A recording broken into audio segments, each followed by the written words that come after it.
मुंबईच्या वरळीतून मोठी बातमी येते आहे। जांभोरीमध्ये आदित्य ठाकरेंनी बेकायदेशीर बांधकाम केल्याचा मनसेने आरोप केलेला आहे। यावरून वरळीमध्ये मनसे आणि शिवसेना ठाकरे गटाचे कार्यकर्ते भिडलेले आहेत। जांभोरी मैदानीकडे करण्यात आलेल्या आमदार निधीतील बांधकामाला मनसेचा विरोध बघायला मिळतोय। तर मनसेचे वरळी इथले विधानसभेचे संभाव्य उमेदवार संदीप देशपांडे आणि मनसेचे कार्यकर्ते जांभोरी मैदानामध्ये दाखल झालेले आहेत। एक्सक्लुझिव्ह दृश्य आपण पुढारी न्यूजवरती पाहतोय। मुंबईच्या वरळीतून मोठी बातमी म्हणावी लागेल। श्रेयस सावंत आमचे प्रतिनिधी अधिकची माहिती देतात। श्रेयस, जांभोरीमध्ये आदित्य ठाकरेंनी बेकायदेशीर बांधकाम केल्याचा मनसेने आरोप केलेला आहे। अगदीच अमित, आणि आपण बघतोय तर मनसेकडून आता वरळीमध्ये ते आले होते। जांभोरी मैदानमध्ये आमदार निधीतून जो खऱ्या अर्थानं जो एक वेगळे बांधकाम करण्यात आलं त्याचा मनसेचा आरोप होता। आपल्याला हेही माहिती आहे की वरळीतून संदीप देशपांडे आमदारकीला उभे राहणार आहेत, त्यामुळे हा राडा करण्यात आला का, हा सगळ्यात मोठा प्रश्न उभा राहतोय। पण एकंदर बघितलं गेलं तर मनसे आणि शिवसेना ठाकरे गटाचे जे कार्यकर्ते ते एकमेकाला भेटलेत हे चित्र आता समोर आलेलं आहे। जांभोरी मैदानावर एक शेड बांधण्यात आली होती। आदित्य ठाकरेंच्या आमदार निधीतून हे शेड बांधण्यात आलेलं आणि त्यालाच विरोध मनसेने केला। यावेळी तिकडे उपस्थित संदीप देशपांडे मनसे नेते पण होते। यावेळी आपण बघतोय दृश्यातून आपल्याला दिसतंय की जो वाद आहे तो आता वाढलेला आहे। दोन्ही गटांमध्ये धक्काबुक्की देखील झालेली आहे असं हे चित्र आपण बघू शकतो। वरळीतली ही घटना आहे आणि वरळीतली आताच काही वेळापूर्वी घडलेली घटना आहे। एकंदर पाहायला गेलं ठाकरे विरुद्ध ठाकरे हे प्रत्येक ठिकाणी आता वरळीमध्ये पाहायला मिळत आहेत आणि त्याचं चित्र कुठे ना कुठे ही सुरुवात आहे का असंच आपल्याला पाहावं लागेल। श्रेयस, जांभोरीमध्ये बांधकाम आहे ते नेमकं बांधकाम कसलं आहे?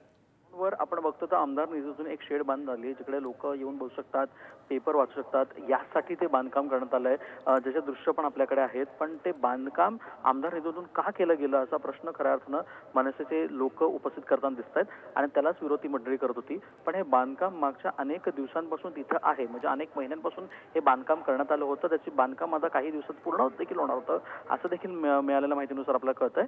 पण एकंदर हे बांधकाम का केलं गेलं आणि हे बांधकाम या मैदानात कशाला केलं गेलं ह्याचा विरोध मनसे करताना दिसत होती। पण विरोध करत असताना आता दोन्ही गटांमध्ये धक्काबुक्की झालेली आणि तेच आपण चित्र आता दृश्यातून आपण बघू शकतो।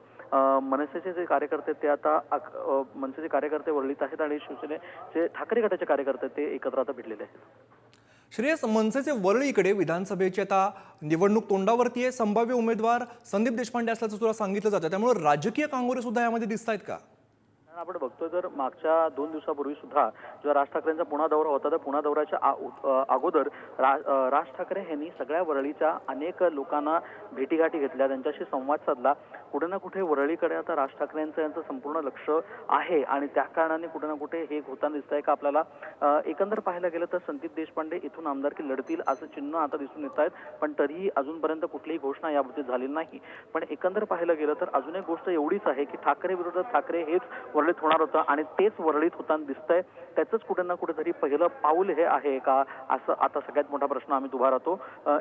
आपण बघतो तर मनसे आणि शिवसेना ठाकरे गटाचे दोन्हीचे DNA हे सेमच आहेत, कारण एकडे खळखळाट आंदोलन हे दोघांनी सुद्धा केलेलं आहे। मनसेचं खरं तर ब्रीद खरं तर DNA हा खळखळाट आंदोलनाचा आहे। जिकडे ते आंदोलन करतात तेच आंदोलन इकडे होताना दिसतंय। पण कुठे ना कुठे आता शिवसेनाचे ठाकरे गटाची जी लोक आहेत ती सुद्धा आता याच कुशीतली असल्यामुळे कुठे ना कुठे ते एक वाद जो आहे तो आता वाद वेगळ्या चित्रामध्ये आपल्याला दिसून येतोय। श्रेयस, खरं तर ज्या बांधकामावरून हा सगळा राडा बघायला मिळाला, तर ते नेमकं बांधकामाबद्दल मनसेची काय भूमिका आहे? त्या बांधकामाला संपूर्ण विरोध हा मनसेने दर्शवला होता। हा विरोध फक्त आताचा नाही तर अगोदरचा सुद्धा आहे। आपण बघतो तर एकंदर पाहायला गेलं तर ते जे बांधकाम आहे ते जांभोरी मैदान आहे अमित वरळीला, आणि त्या मैदानाच्या आसपास हे बांधकाम केलं गेलं। एक शेड बांधण्यात आली होती आणि त्या शेडला विरोध मनसेच्या अनेक कार्यकर्त्यांनी या अगोदर सुद्धा केलेला।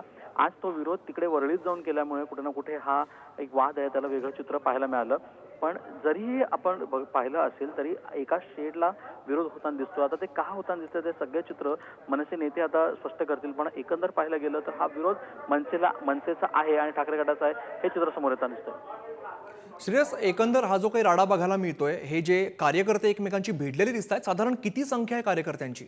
अनेक कार्यकर्ते आता आपल्या चित्रातून दिसत अनेक कार्यकर्ते तिकडे आहेत, म्हणजे 10 ते 15 कार्यकर्ते प्रत्येक पक्षाचे आपल्याला होताना दिसत आहेत। पण एकंदर हा वाद का झाला आता हा सगळ्यात मोठा प्रश्न आता उभा राहतो अमित।